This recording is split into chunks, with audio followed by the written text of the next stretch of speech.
Agartala, former Chief Minister and CPIM Politburo member Manik Sarkar criticized the BJP, IPFT, and Tipra Motha for betraying the people of Tripura during a mass rally organized by Garmukti Parishad.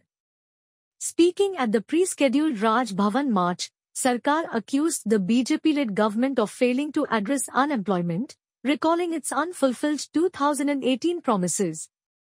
He highlighted issues like stagnant MGNREGA wages and limited employment days, contrasting them with the recruitment policies under the left-front government. Sarkar also accused Tipra Motha of splitting anti-BJP votes in the 2023 elections, enabling BJP's victory.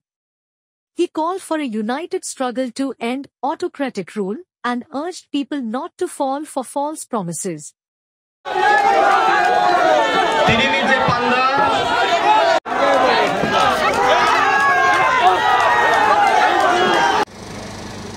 দাবিকে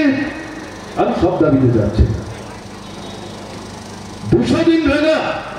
600 টাকা বৈঠক এটাও আগামী বিধানসভা নির্বাচন বিজেপির নির্বাচন হিসাবে প্রতিশ্রুতি দেশের কোথাও 200 দিন নাই বিজেপি বলছে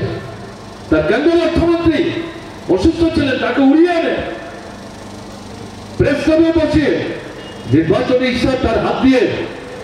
উপস্থিত করে তাকে দিয়ে বলিয়েছেন আমি কেন্দ্রের অর্থমন্ত্রী বিজেপিকে যদি ভোট দিয়ে আপনারা সরকারে বসাতে পারেন এই যে 293টা প্রতিশ্রুতি তার যে সার সংখ্যক আমাদের 7টা দাবি বিষয় সামনে রেখে এই ইস্তার আপনাদের হাতে তুলে দিলাম এগুলি বাস্তবায়নের জন্য টাকা পয়সার কোনো সমস্যা হবে না আমি কেন্দ্রের অর্থমন্ত্রী হিসেবে দায়িত্ব নিয়ে বলছি এটা বলবার জন্যই এখানে নিয়ে এসেছি তাতে কি ছিল 200 দিন রেগার কাজের ব্যবস্থা হবে ত্রিপুরায় বিজেপি সরকার আসলে এবার 340 টাকা দৈনিক মজুরি হবে আমরা তখন জিজ্ঞেস করেছি